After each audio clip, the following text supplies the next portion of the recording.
Bom dia! Hoje é segunda-feira, dia 21 de dezembro. O ano está aí já partindo para o seu final, né? Essa é a nossa penúltima semana. Semana que vem já acaba o ano e já começa 2021. Infelizmente, o ano de 2020 está acabando praticamente do jeito que começou.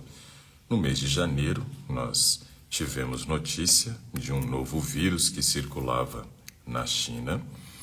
Depois, esse vírus rapidamente começou a se espalhar pelo mundo todo, gerou uma pandemia e nós ainda estamos vivendo aí dias dramáticos com relação a essa pandemia. Tivemos, infelizmente, ontem, mais um recorde de casos, né, da média móvel, avaliando os últimos 7 dias. Foi um novo recorde de número de casos diário. Tivemos uma média de mais de 47 mil novos casos diários, né? É algo que realmente nos preocupa ainda.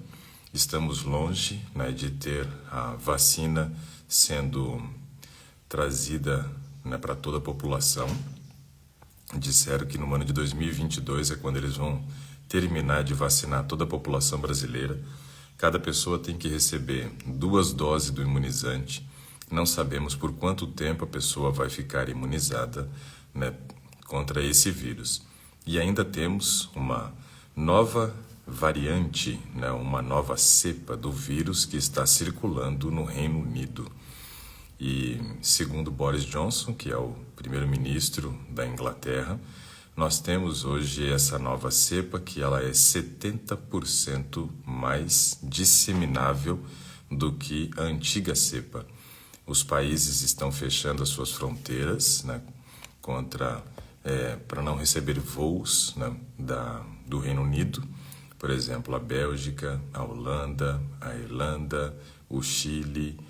Vários países já fecharam suas fronteiras para receber voos vindo do Reino Unido.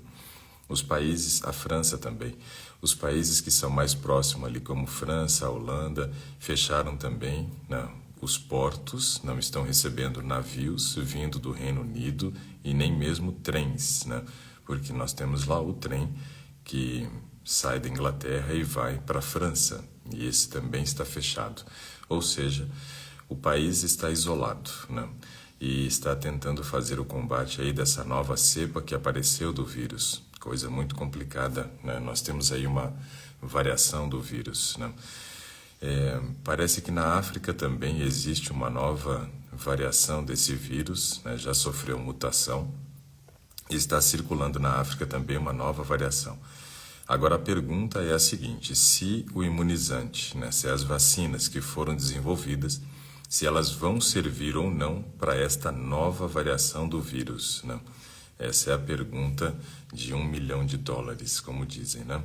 Bom, na dúvida, né, vamos continuar nos protegendo, cuidando da nossa imunidade, evitando aglomerações, porque a coisa não está fácil não, viu? Vamos ter um final de ano aí complicado. Ontem nós tivemos o falecimento de uma atriz super conhecida, né? Provavelmente todos conhecem a Anissete Bruno. E ela veio a falecer aos 87 anos, depois de 25 dias de internamento. E uma coisa que eu estava verificando, né, com relação à sua morte, é que ela adquiriu o vírus recebendo a visita de um parente. Então veja, nesse momento é melhor ficarmos isolados na nossa casa e não ficarmos, né, promovendo muitas aglomerações e nem recebendo visitas e nem fazendo visitas, porque não sabemos a nossa condição. Muitas vezes podemos desenvolver o vírus, mas ser uma pessoa assintomática, que não tenha sintomas, mas esteja na fase de disseminação do vírus. Então isso é complicado. Podemos receber pessoas assim ou podemos ser essa pessoa. Então nesse momento a melhor opção é não ter, né, muito aglomeração e nem mesmo essas visitas aí aparentes, porque a coisa está complicada. Bom, deixa eu cumprimentar aqui as pessoas que estão comigo. Ângel Barbalho está por aqui, Rúbia Maia também, a Catiana Braga, a Paula Brizoto também, a Gilca conosco também. Vamos ver quem mais aqui, ó.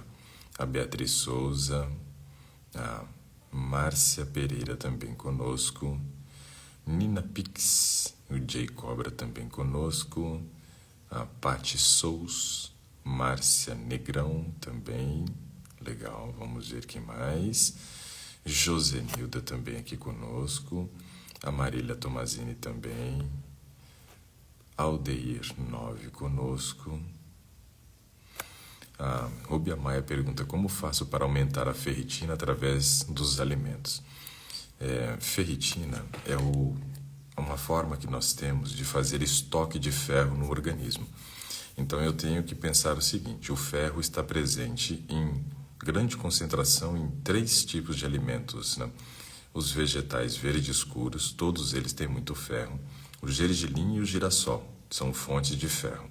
E aí nós temos que lembrar que para fazer a absorção do ferro vegetal é necessário que você tenha, né, o consumo de vitamina C junto. Então algum alimento que contenha vitamina C ou até mesmo um suplemento de vitamina C. Aí você potencializa a absorção e vai aumentando, né, o seu nível de ferritina. Deixa eu ver quem mais conosco. Aqui é Lancas Semijoias também, a Viviane 1008 conosco também, a Aurita, a Márcia Cristina Mendes, a Ardeliares aqui conosco também, TD Mendes, Selvinha Mendes, né? Bacana. Deixa eu ver quem. A Ivone Gomes também conosco, a Claudineide, muito bom. A Marilda Costa Santos também conosco, Zilda Rodrigues Carneiro, Ângela, deve ser Curitiba, 07 Vitor também, RR Meira. Sejam todos muito bem-vindos, pessoal. É sempre um grande prazer receber vocês aqui às 7 horas da manhã para a nossa conversa aqui do Today. Selma Silva também, Nelly Leite, Elona Cardoso escreveu que, deixa eu ver, bom dia, tá chegando o Natal. Para mim, melhor data do ano.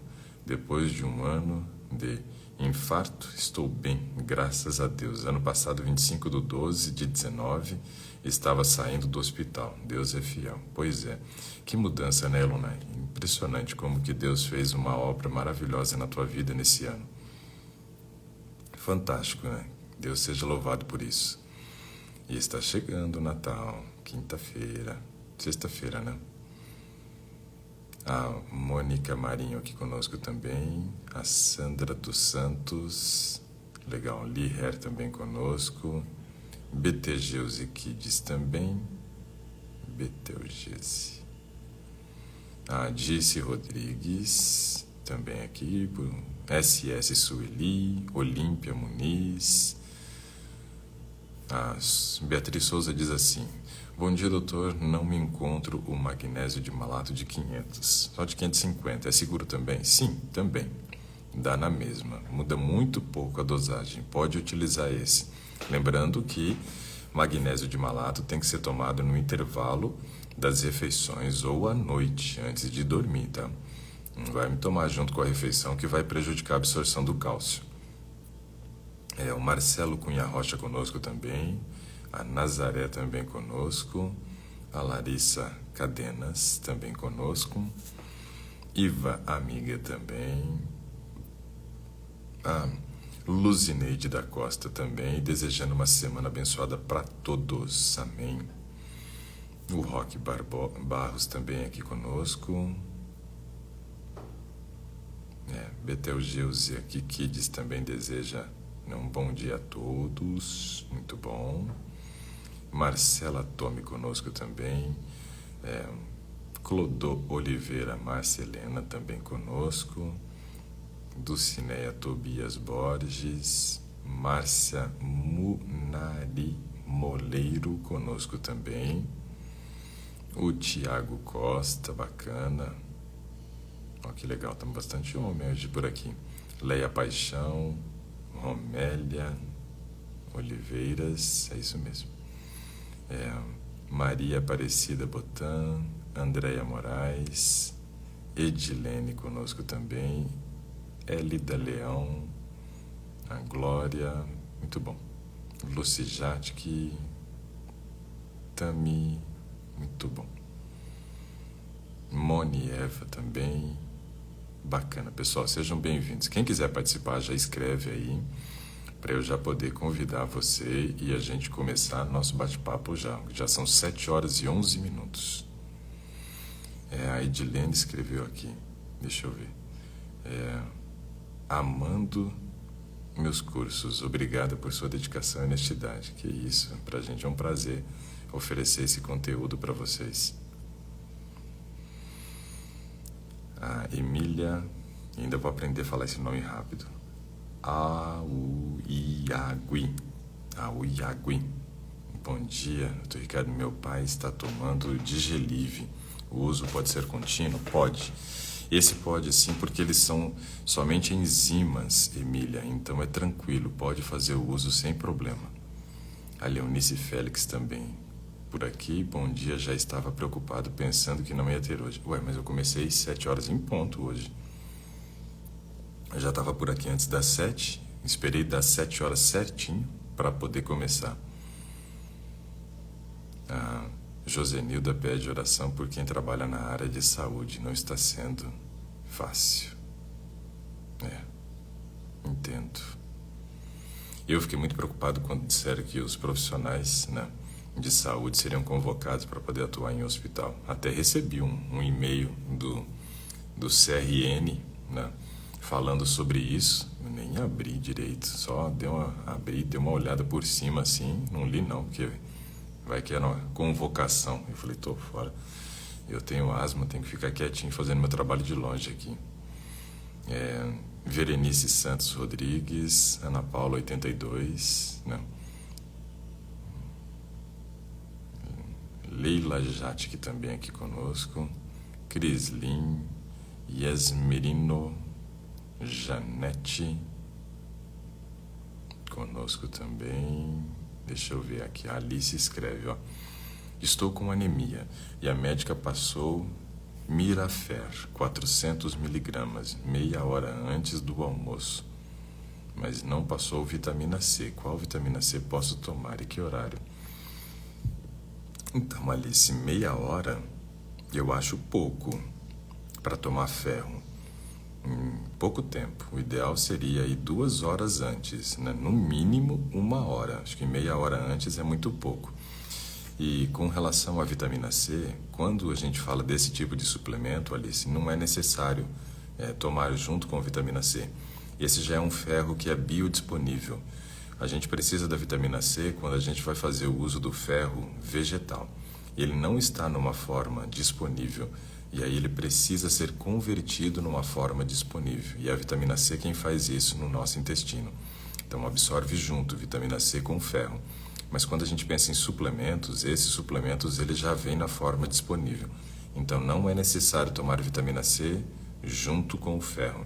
Só que eu acho que meia hora ficou muito pouco tempo. O ideal seria um tempinho um pouco maior do que 30 minutos. Entre 1 a 2 horas seria melhor.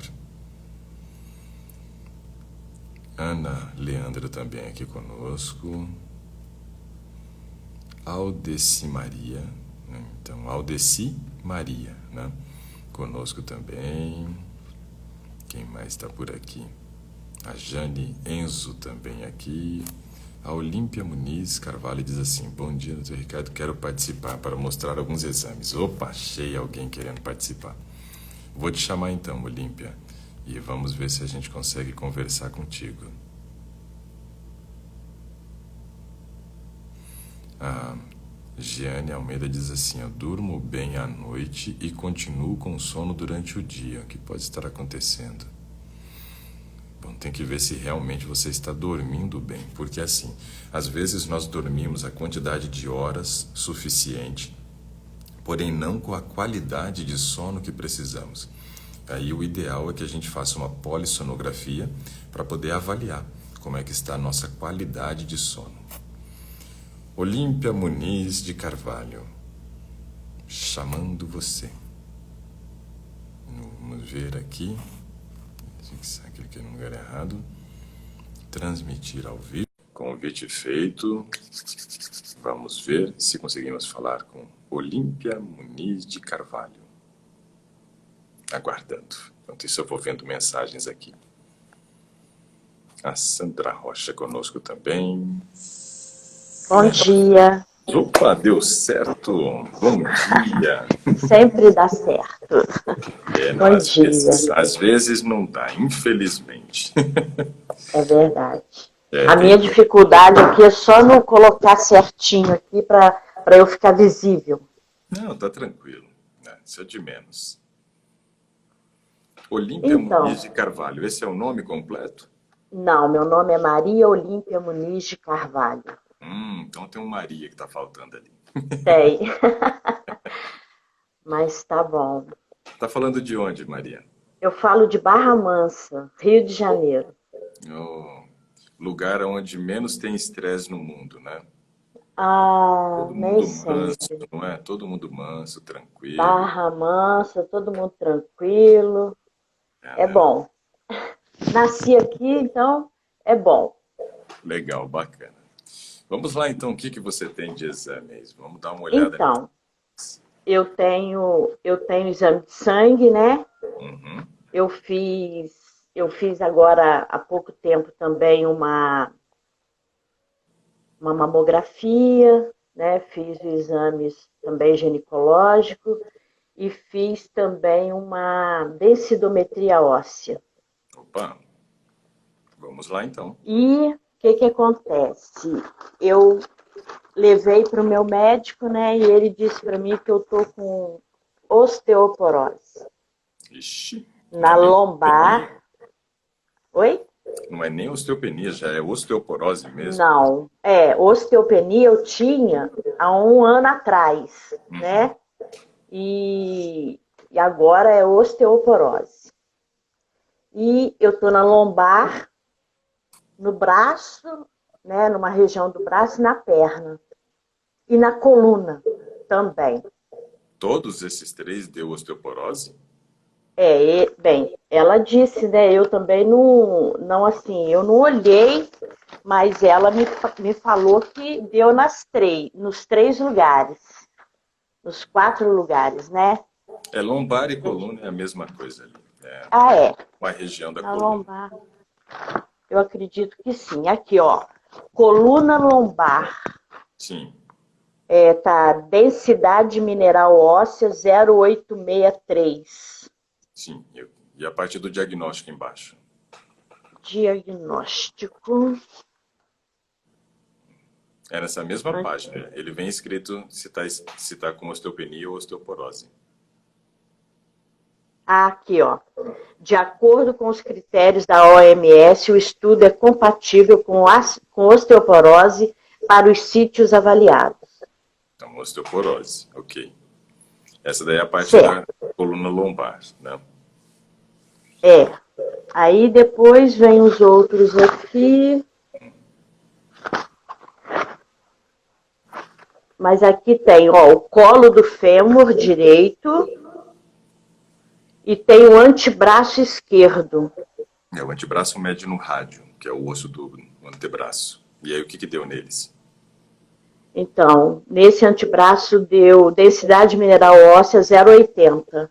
Ixi, tá mal também. E no fêmur tá 0,76, tá menor ainda. Nossa. Geralmente colo é a coluna. Colo do fêmur. É a coluna pior? Geralmente. O meu tá melhor.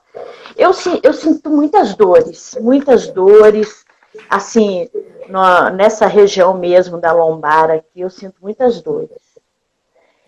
E aí, ela me passou cálcio, ela me passou, eu não entendi bem isso aqui também, é Color KM. Esse deve ser o nome do produto, né? E me passou também Osteoban. Osteoban para tomar uma vez por mês.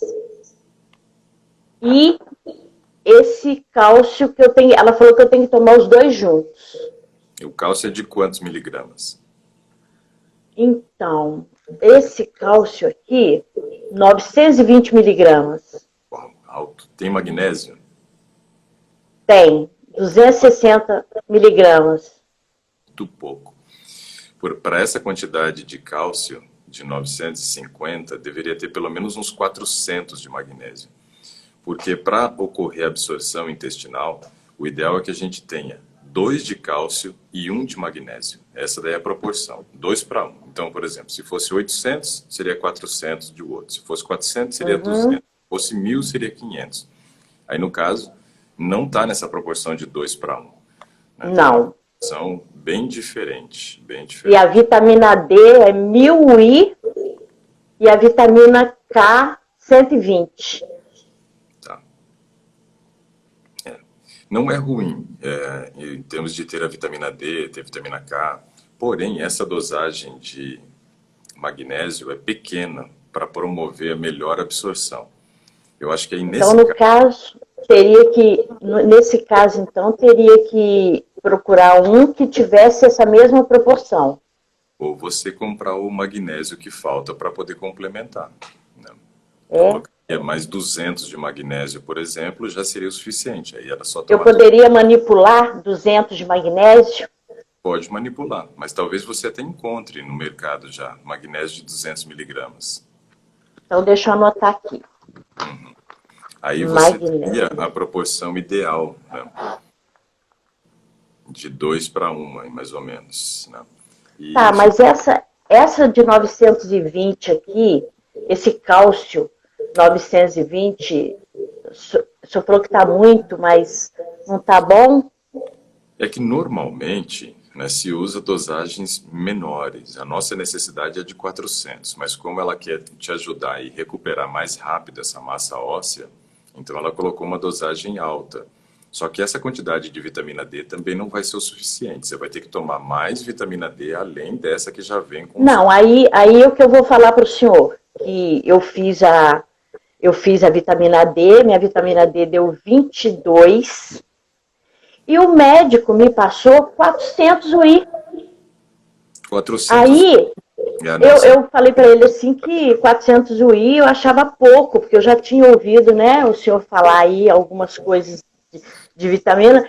Aí ele pegou e falou assim, não, mas está suficiente, eu não comprei. Eu estou esperando falar com você para a gente comprar. E esses médicos vão começar a me odiar, né? Bom. Vão sim. Bom, por quê? Porque ela pediu, quando ela me pediu os exames, né?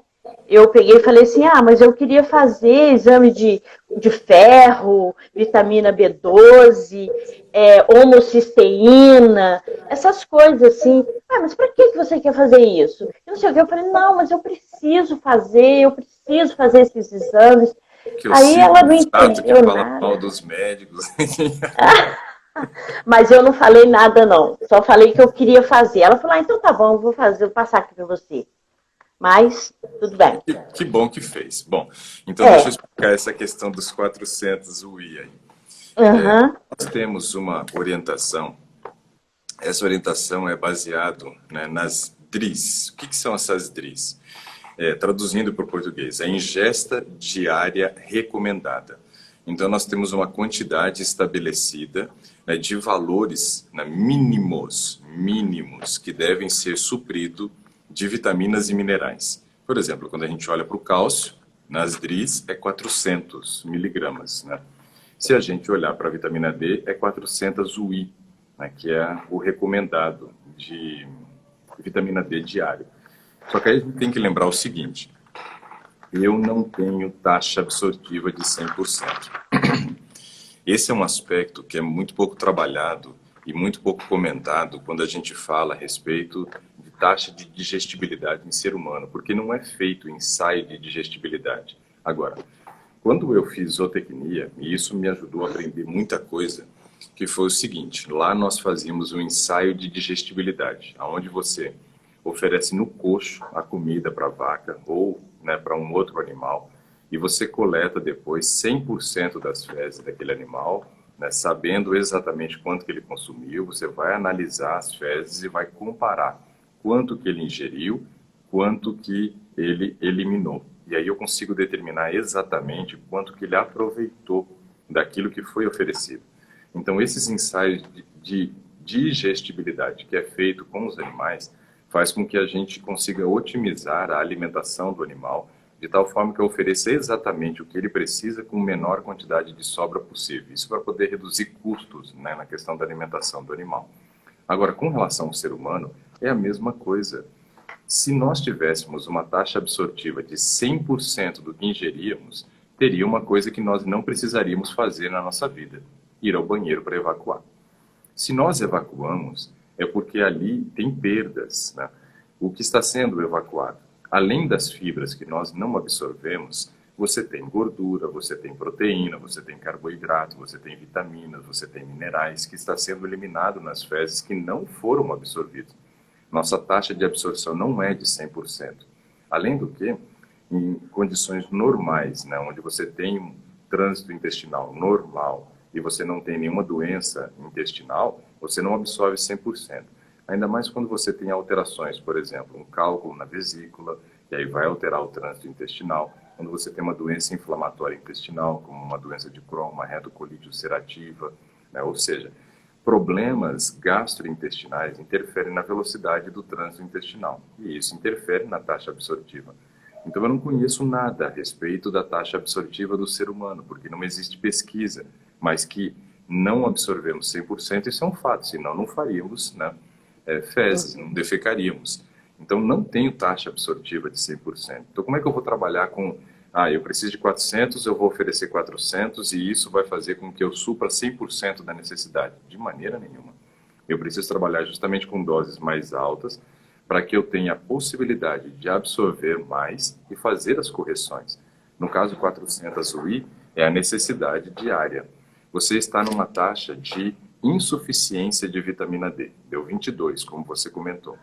Então, eu preciso trabalhar com uma dose que seja alta, a tal ponto de ter uma parte sendo eliminada nas fezes, uma grande parte sendo absorvida, para que eu possa também oferecer uma quantidade maior do que eu preciso para fazer as correções que eu preciso.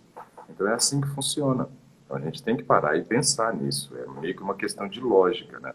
Só que, para mim, é muito mais fácil entender isso pelos 10 anos que eu passei trabalhando, né, com nutrição animal. E os médicos não passaram 10 anos trabalhando com nutrição animal e passaram somente um semestre estudando sobre nutrição humana. Ou seja, eles acabam conhecendo muito pouco sobre essa área. Talvez seja compreensível eles terem estudado tão pouco e saber pouco a respeito do assunto, sim, mas por ser um profissional da área de saúde e estar fazendo prescrições, eles deveriam buscar essa informação extra classe, né? Não ficar só com conhecimento de sala de aula. Algumas coisas eu vejo que daria para eles fazerem de uma maneira um pouco melhor que tem feito. Verdade. Mas aí, então, a vitamina D, quanto que eu tenho que tomar? No caso, dando entre 20 e 30, a gente tem feito a suplementação com 7.000 UI. Ontem, por exemplo, eu estava fechando, né, uma conversa com o meu grupo lá da Transformação Vital. E conversando com uma aluna, né, da Transformação Vital, ela até se emocionou e quase me fez me emocionar também, mas é quase, eu sou durão, assim, eu tento, pelo menos. E aí, ela, sendo assim, eternamente grata, dizendo, porque se não tivesse recebido as orientações que recebeu, né, das correções de vitamina D, ela tem certeza que em 2 anos, talvez, ela estivesse em cadeira de rodas, né, por causa da osteoporose, onde ela já vinha tratando 10 anos, né, essa osteoporose, mas recebendo uma dose insuficiente. 6 anos recebendo uma dose de vitamina D insuficiente. Imagina, 6 anos suplementando e não conseguindo corrigir. São 6 anos que você está com seu nível de vitamina D baixo. A gente sabe que vitamina D ela é fundamental para fazer a absorção do cálcio no intestino e a colocação do cálcio depois nos locais corretos. Então, é algo preocupante, 6 anos você suplementando com doses insuficientes sem conseguir atingir o nível mínimo de vitamina D. Então, a gente trabalha com 7.000 UI. E aí, no caso dela, a gente entrou com uma dose elevada e rapidamente a gente tem conseguido os resultados necessários. Em pouco tempo, aquilo que demorou 6 anos sem correção, em poucas semanas a gente já estava conseguindo resultados efetivos. Então, 7.000 UI diário por um período de 3 meses. E aí depois você repete o exame, Maria. Tá. Por 3 meses. É. O senhor aqui não pode manipular também a vitamina D, né? Pode manipular. Tá. E 50 mil I não seria bom?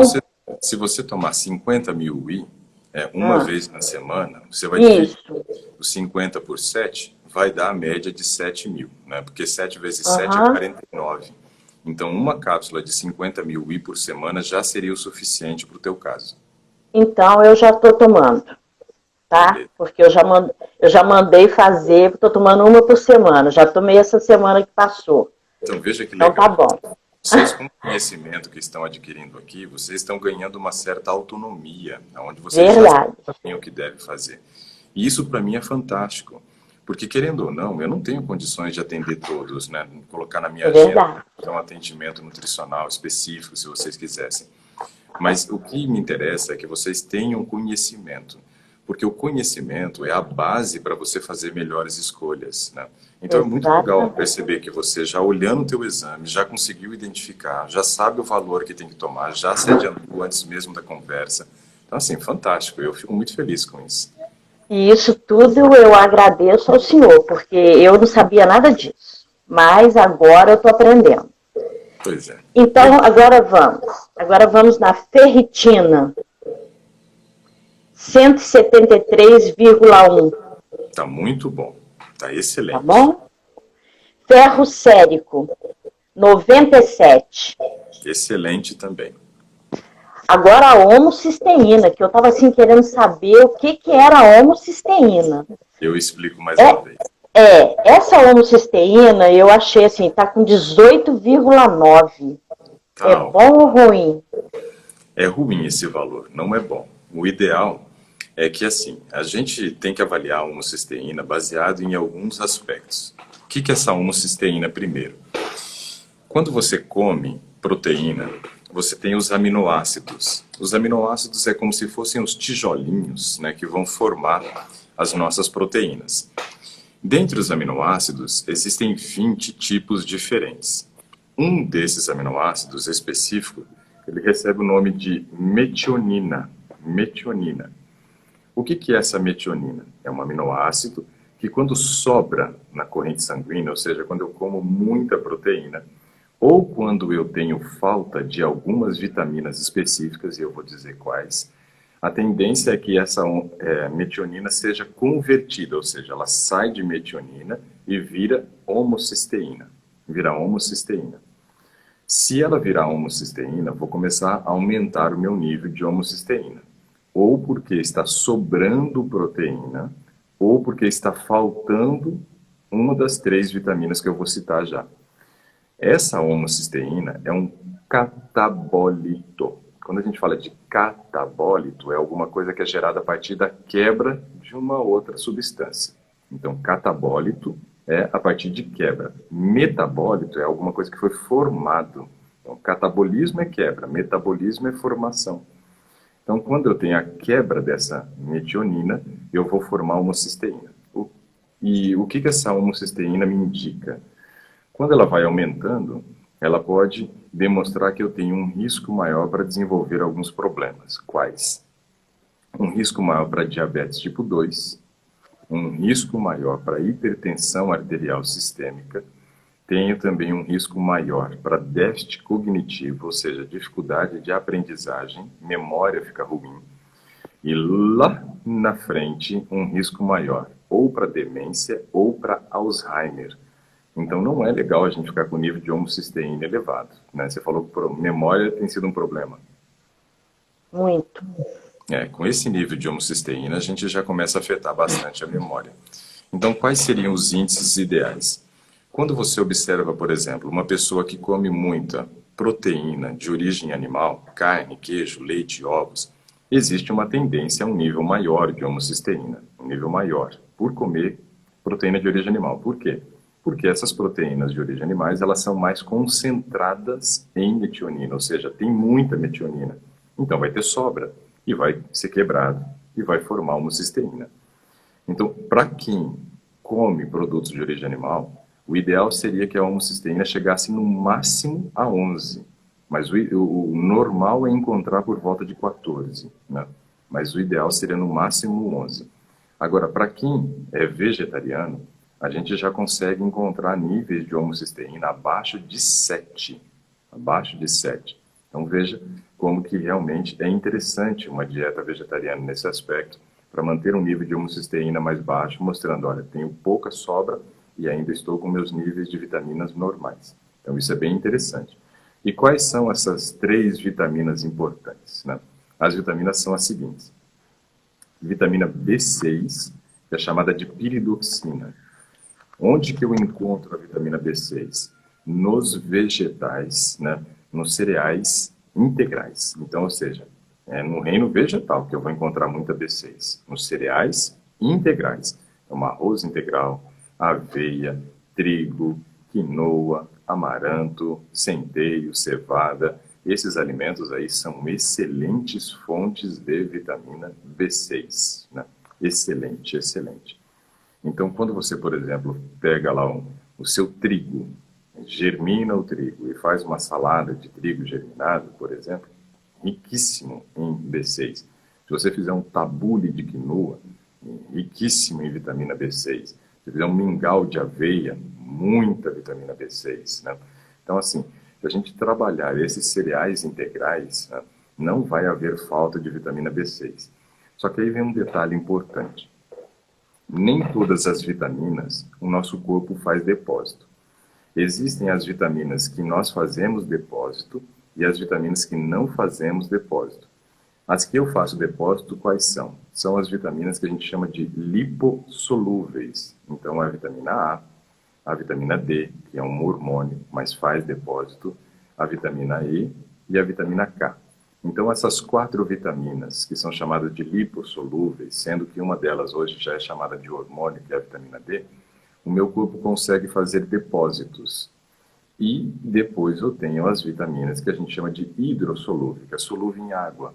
A única vitamina hidrossolúvel que o corpo faz depósito é a B12. Mas, por exemplo, vitamina B1 eu tenho que comer todos os dias. B2 todos os dias. B3, B6, B9, né, que é o ácido fólico, B15.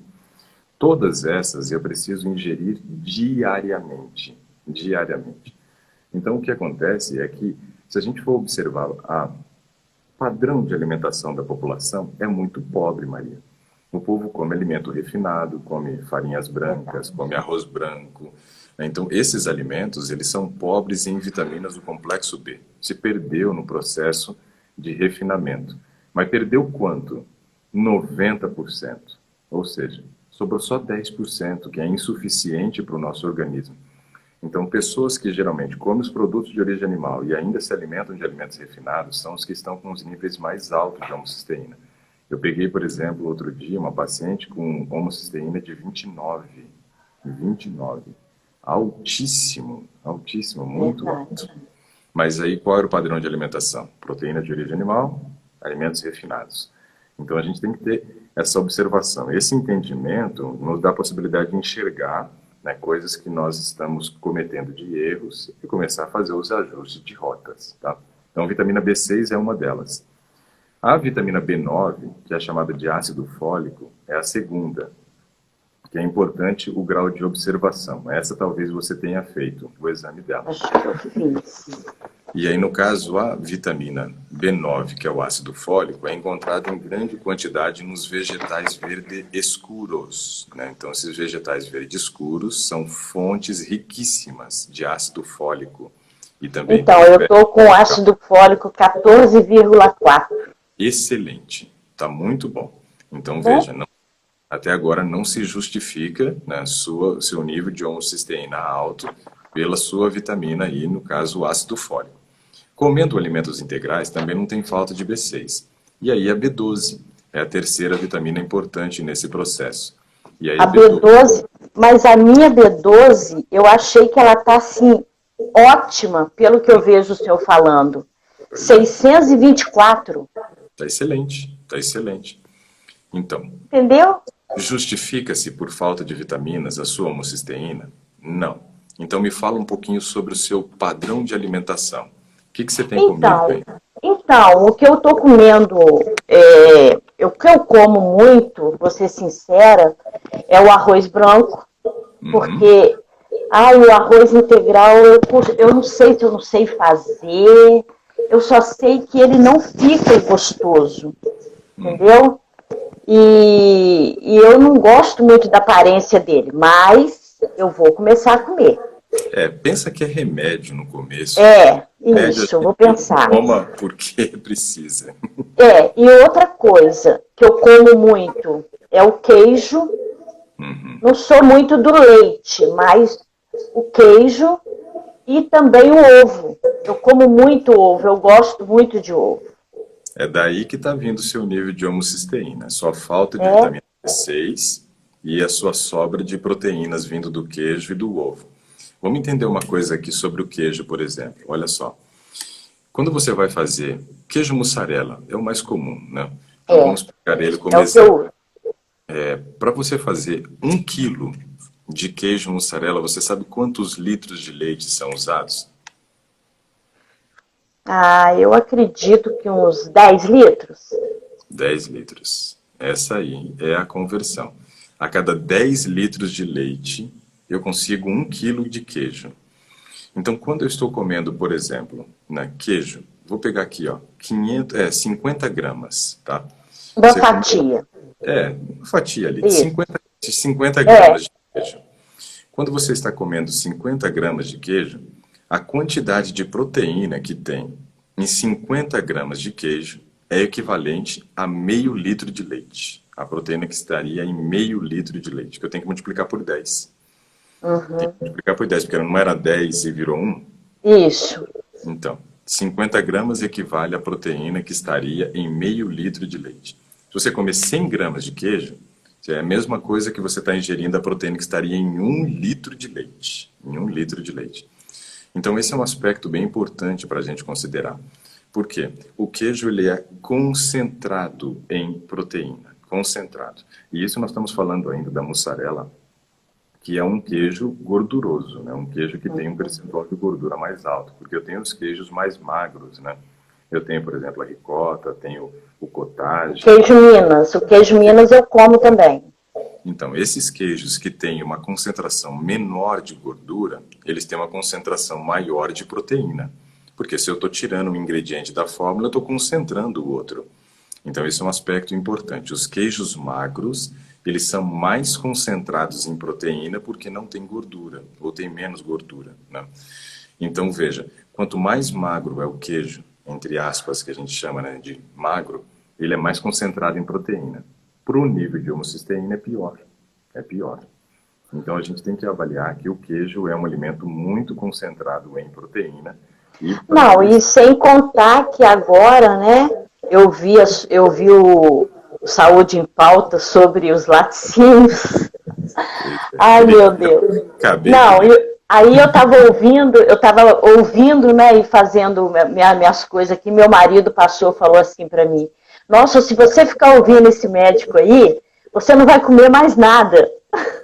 Vai, porque eu como muita coisa. Tem muita coisa. Aí eu falei para ele assim, o dia que eu for participar, eu vou te chamar para você participar pra gente conversar com ele, para você falar que eu não vou comer mais nada. Mas eu já estou começando a colocar na nossa comida aqui, por exemplo, eu fiz aquela salada de quinoa. Muito legal. Mas ficou linda. Eu até mandei para a NET a foto. Mas ela falou, olha, tá germinando, olha que bonita. Mas ficou linda a salada. E nutritiva e gostosa. Eu comi só ela. Entendeu? E aquilo ali sustenta, viu? Porque exatamente. Quinoa é um alimento excelente. Você sabe que o único alimento in natura que é enviado, né, para os astronautas quando eles vão para a missão espacial é a quinoa. Que legal. Só aquelas barras prontas já, horríveis. E eu fiz aquela quinoa, eu fiz com aquele mix de quinoa. Eu Eu fiz com a branca, com a preta, com a vermelha. Mas a Nossa. salada ficou muito bonita. Ficou muito bonita.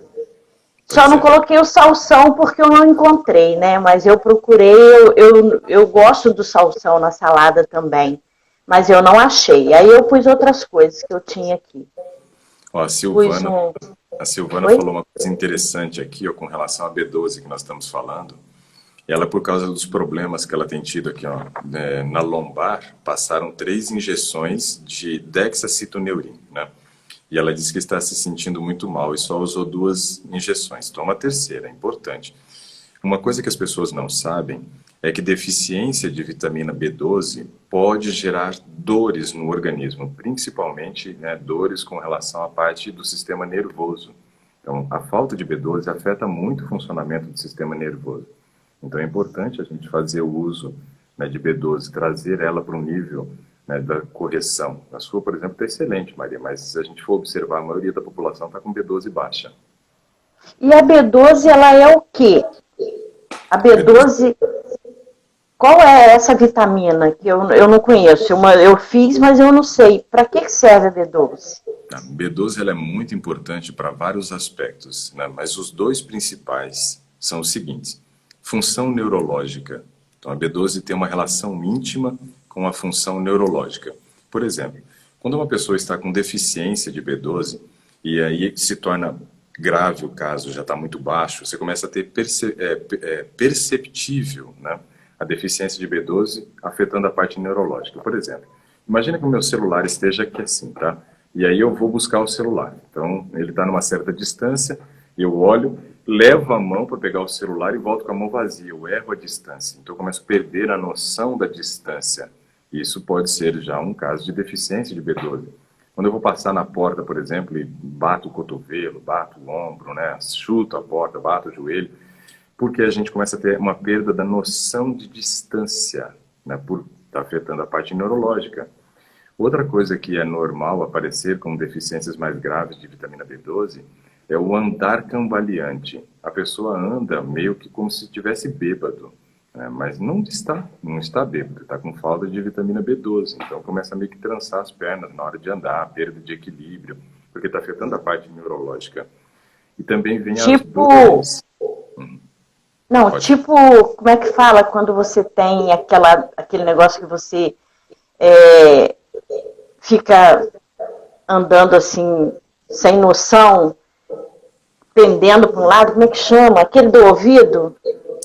Quando afeta a parte do labirinto, labirintite. Labirintite, isso. Labirintite gira tudo, né? Gira tudo. Mas você anda... Eu nunca tive, não, mas tem parente meu que tinha. Eu já tive, é horrível. E a minha era relacionada ao nível de estresse. Sempre quando chegava ao final de faculdade, eu fiz faculdade de zootecnia, tive, na nutrição também tive, né? Porque aumentou muito o nível de estresse com relação a ter que fazer o TCC, defender e tal. É um período importante, né, do acadêmico. E aí gera uma pressão muito grande psicológica. E eu tive labirintite nessas 2 ocasiões.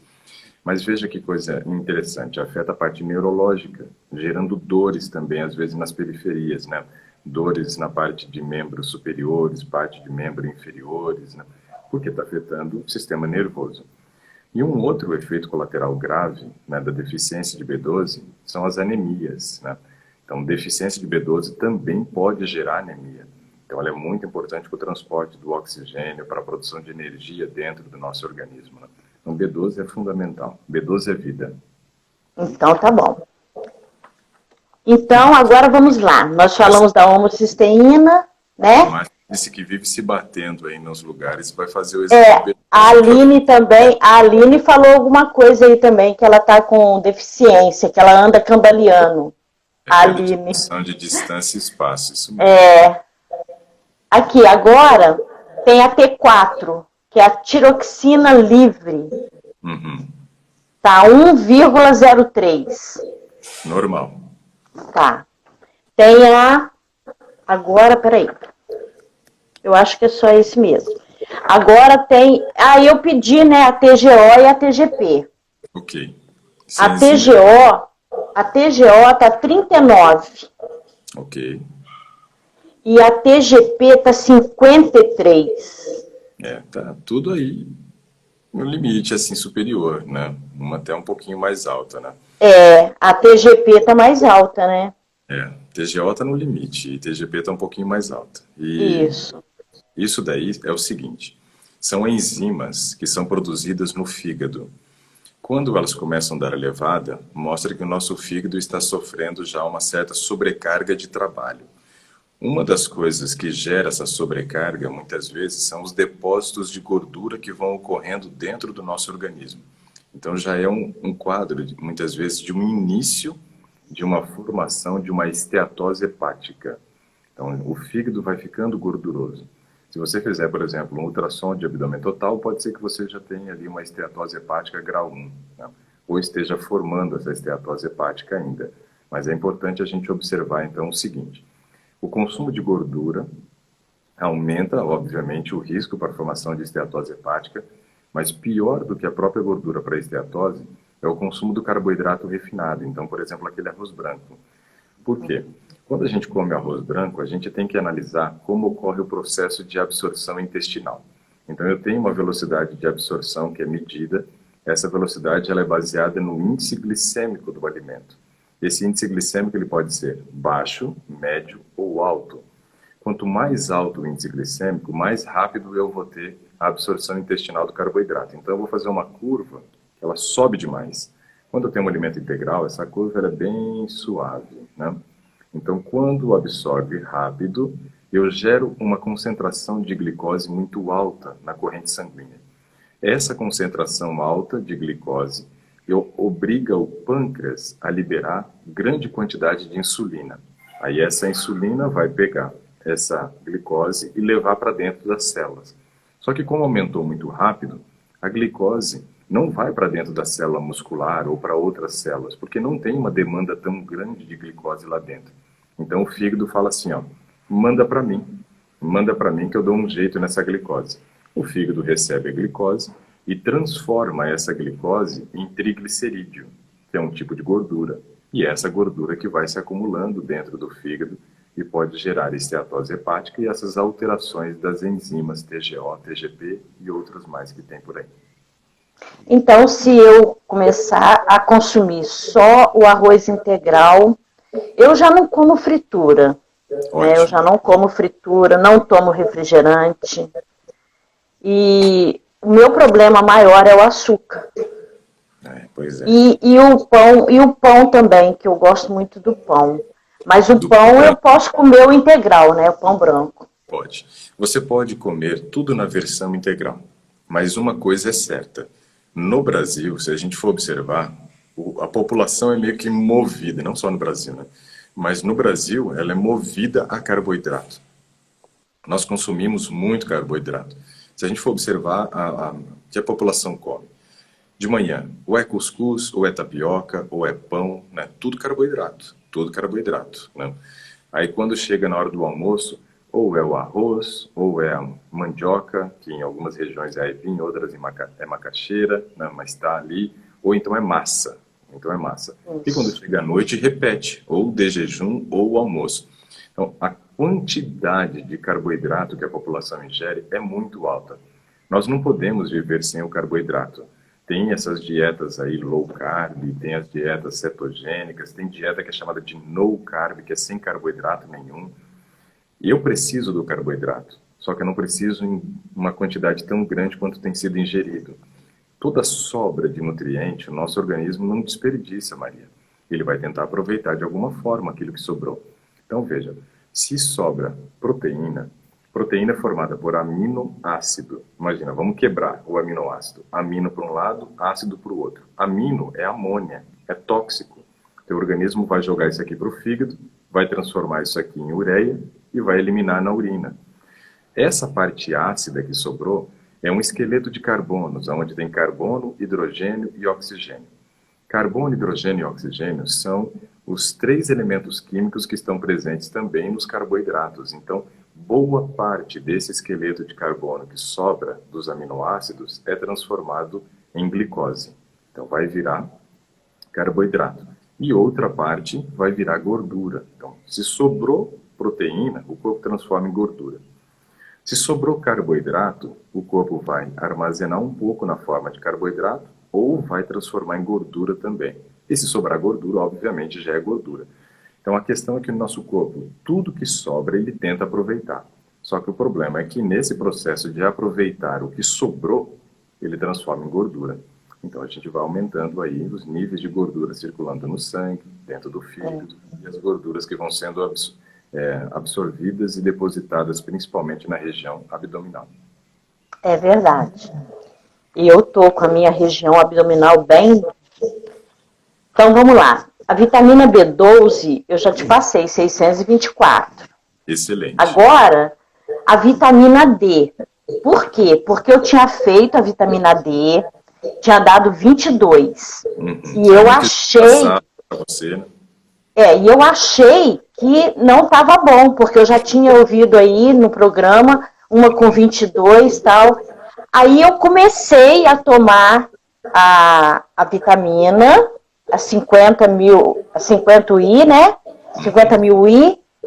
E fui e falei para ele assim, eu quero fazer outra vitamina D. Mas você já fez? Eu falei, não, eu quero fazer outra. Deu 24,1. Quanto tempo já fazia que você estava tomando? Há umas 2 semanas só. Pois é. Então, com 2 semanas você percebe que já teve uma tendência alta, né? Isso, já aumentou. Foi para 24,1. Mas eu vou continuar tomando. Sim. Tá? Vai tomar por 3 meses. 3 meses. Exame. Isso mesmo. Aí o ácido fólico, 14,4. Certo? Excelente. Agora vamos na creatinina. Ok. Creatinina 0,54. Creatinina é um catabólito, lembra? Catabólito vem de quebra, que é eliminado pelo nosso organismo, é formado e eliminado a partir, né, do consumo de proteína. E tem tudo a ver com a questão da função renal, né? Como que o nosso rim está funcionando. Então é importante sempre observar. Olha aí no padrão de referência quais são os valores ideais. Então, o valor ideal adulto 0,60 a 1,30. O meu está abaixo. Está abaixo. Isso daí não é problema, estar abaixo. O problema seria estar acima. Então, eu sabia que você já tinha olhado aí o padrão de referência e já estava preocupado. Então, por isso que você olhar. Então, assim, o padrão é de 0,6 para cima. Então, quando eu passo do limite superior, eu devo me preocupar. Quando está abaixo, não tem uma preocupação tão grande, a não ser que, preste atenção, que eu seja diabético e já tenha um comprometimento do meu funcionamento renal, aonde eu faço um exame de urina, e aí quando eu faço o EAS, que é o exame de urina, eu encontro, por exemplo, lá proteinúria no meu exame. O que quer dizer isso? Que o meu rim já não está conseguindo segurar mais, né, a proteína dentro do organismo, e está tendo essa eliminação renal. Isso mostra já um grau de insuficiência renal. Mas você não falou desde o início da nossa conversa que é diabética, então não me preocupo com isso agora. Mas se você tiver o exame de urina, a gente analisa também. Aqui tem, cultura de urina jato médio com antibiograma. Isso daí é para ver se você tinha algum tipo de infecção urinária e quais eram as bactérias presentes. Ah, tá, mas deu negativo. Mas eu acho que tem de urina aqui sim, peraí. Chama EAS. Pode falar, Augustine. EAS. A glicose, 92. Achei alto. Não, mas está dentro de um nível considerado normal. Mais do que avaliar a glicose, a gente precisa avaliar os históricos e a insulina. Então, esse é importante. O nível de insulina, a glicemia glicada, né? Hemoglobina glicada. Hemoglobina glicada, 5,7. Aí ele deu no limite, né? Já demonstrando que você tem um risco para o diabetes tipo 2. Agora vamos correlacionar. Hemoglobina glicada 5,7 já é uma glicose, um nível de glicose de histórico dos últimos 3 meses, onde você passou de 100 várias vezes, né? Isso é ruim. Um outro aspecto, você já está com uma homocisteína alta também. Os dois são indicativos de um risco maior para diabetes tipo 2. Então a gente tem que dar um jeito de baixar a homocisteína e tem que dar um jeito de baixar essa hemoglobina glicada também. Hoje, se você fizer um exame de insulina, vai mostrar que você já tem um certo grau de resistência. Seu pâncreas está sendo sobrecarregado de trabalho. Certo. E como que eu resolvo? Bem, a homocisteína nós já falamos, né? Dos cereais integrais, tudo direitinho. Redução da proteína Então, vegetal. E agora, para você isso. reduzir esse outro aspecto, é você reduzir peso, perdendo principalmente medidas na região abdominal. E isso daí não é você que determina, é teu corpo que vai determinar conforme você vai fazendo. Só que eu tenho que aumentar a prática de atividade física para obrigar a glicose a ir para dentro da célula. E aí eu começo a diminuir a glicose que circula no sangue e a hemoglobina glicada diminui. Tá bom. O pessoal está perguntando, o limite da hemoglobina glicada é esse, é 5,6. Quando dá 5,7 já é risco aumentado para diabetes. Tá. Agora tem o hemograma. O leucograma. Oi? Leucograma é a parte de leucócito. No hemograma, fala para mim quanto que está de hemoglobina. De hemoglobina. Aqui, ó. 6.990. Isso é hematócrito, né? Esse aqui é o leucócito. Não, leucócito está tranquilo. A parte de imunidade está tranquila, então. Neutrófilos. Não, esses vai dar tudo normal, Maria. Depois que o primeiro dá certo, o restante acompanha. Tá. Aí agora vem eritograma. Isso, vai lá. O eritograma no eritrócito está 4,4. DEL é 4,5 para cima, então está um pouquinho abaixo. Vai lá. A hemoglobina está 13,7. Normal. Hematóxico. Não. Isso. 40. Ok. 40,3. Beleza. VCM 91,3. VCM-FL. HCM 31,1. Tranquilo. Concentração HCM 34,1. Acho que é a soma, né? Tranquilo também. Não, esse é HCM que chama. Isso. Agora, RDW, okay. 12,7. Beleza. Então, veja, você não tem anemia. Tem um fator um pouquinho alterado, mas é tranquilo, né? Nada de grave, não. Com o seu nível de ferro normal, seu nível de vitamina B12 normal e seu nível de ácido fólico normal, não era para ter anemia mesmo. Então, bateu, tá tudo tranquilo. Beleza. O que mais que tem aí? As plaquetas, 27. É, 276 mil. Isso, ok. Tranquilo. Tá, agora... Beleza. Perfil lipídico. Tá, esse... lá. Tem que fechar com esse, que já são 8 e 3. Tá, então vamos lá. LDL. LDL 150. Já começou? HDL 54. Deveria ser acima de 60 esse. Isso. Colesterol não é HDL 182 e o VLDL 32. Tá, então suas frações de colesterol não estão adequadas. Se você olhar, por exemplo, o seu LDL, deveria estar abaixo de 100. E ele tem uma correlação direta com o consumo da proteína de origem animal, porque é gordura saturada. Também com fritura, coisa que você disse que não faz. E o uso de alimentos industrializados que contenham o óleo de palma, o óleo de coco ou a gordura vegetal hidrogenada. Então, são esses itens que potencializam aí o aumento, né, do nível de LDL. Então, eu acho que é a tua proteína de origem animal aí que você vai ter que dar uma cuidada com relação a esse aspecto, porque o LDL está alto. Já o seu HDL poderia chegar a 60, e isso a gente só consegue com prática de atividade física. Tá. E o triglicerídeo 181? Está mais alto do que eu gostaria, mas ainda considerado dentro do nível de normalidade. O ideal é a gente ficar com o nosso triglicerídeo abaixo de 150, abaixo de 150. E o triglicerídeo aumenta pelo carboidrato. Então, mais uma vez aí, ó, o pãozinho, o arrozinho branco, né? Tá jogando seu triglicerídeo lá. Com esse nível de triglicerídeo, isso mostra por que as tuas enzimas hepáticas já começaram a dar alterada, né? Então, teu corpo está, sim, transformando carboidrato em triglicerídeo armazenando dentro do fígado. Isso. Mas vai mudar. Vai. Vai mudar. Então tá bom.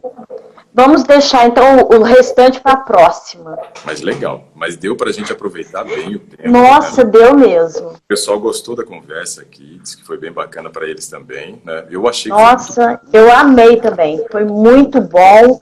E eu tô assim, eu tô tentando, né? Fazer o melhor para eu ficar saudável. Porque... É isso mesmo, Maria. Você tem que conseguir ter primeiro a percepção do que eu estou fazendo errado, para que aí sim eu comece a buscar as correções para fazer o que é certo. Então eu acho que foi muito válida a conversa de hoje, vários aspectos que a gente pôde analisar aqui, e percebemos que realmente aquilo que você já tem mudado, já tem dado resultado, como foi a maneira como você estava suplementando a vitamina D, né? Já tem outras coisas que estão melhorando.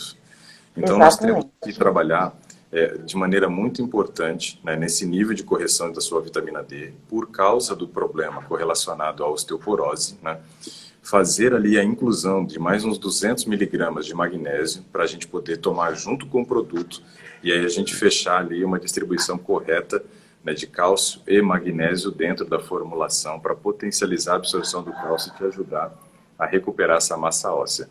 Para recuperar a massa óssea, atividade física de impacto ou resistência. Então, uma caminhada ou musculação, principalmente a musculação, vai te ajudar muito nesse processo. Tem que dormir cedo, né? Senão não constrói osso, é lá que vai construir. Mas acho que foi muito bom e deu para a gente aproveitar o tempo. Foi sim. E eu estou tomando a vitamina C, 500 miligramas diário. Legal. Estou tomando já tem mais de 2 meses. Qual o melhor horário? Eu tomo junto com a refeição, geralmente a da manhã ou do almoço. Tá. Eu posso tomar o meu de jejum e tomar a vitamina? Pode. Ótimo. Eu coloco geralmente numa refeição que tem algum vegetal verde escuro para potencializar a absorção, né, do ferro presente ali. E eu posso, no meu café da manhã, eu posso comer 2 folhinhas de Ora-Pronobis junto com as minhas frutas?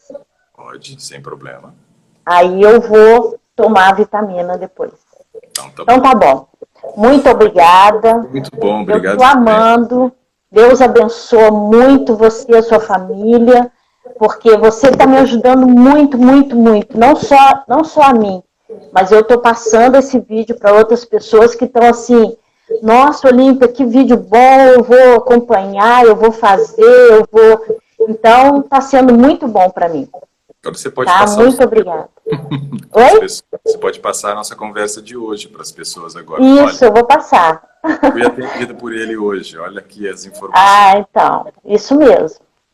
Então tá, muito obrigada mesmo, tá? Um abraço em todo mundo aí. Dá um abraço na Nete, na Manuela, na Mariana, né? Manuela e Mariana. Isso. Aqui em casa é Marcela e Matheus. É MM também. É MM. Então, mas tá muito bom. E olha, só Deus mesmo para abençoar, porque você, assim, a minha descoberta, né, de você, do seu trabalho, foi muito bom para mim, muito bom mesmo. Está me ajudando muito. Muito obrigada mesmo. Eu fico muito feliz pelas suas palavras. Agradeço também por você ter compartilhado essas informações conosco. Agradeço por cada um de vocês que está aqui diariamente, não só às 7 da manhã assistindo, ou em outro horário quando você assiste. Por exemplo, a Aldeci Maria escreveu assim, ótimas informações, muito obrigado. Dificilmente consigo assistir ao vivo, pois trabalho em 2 hospitais. E esse horário é exatamente quando estou recebendo plantão. Mas hoje ela conseguiu estar por aqui. Que bom. Ai, que bom. Então, fico muito feliz para quem assiste às 7, para quem assiste depois, né?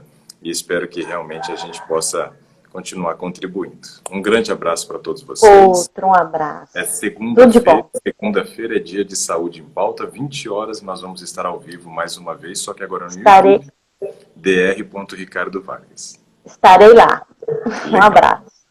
Tchau, pessoal. Um dia para todos vocês.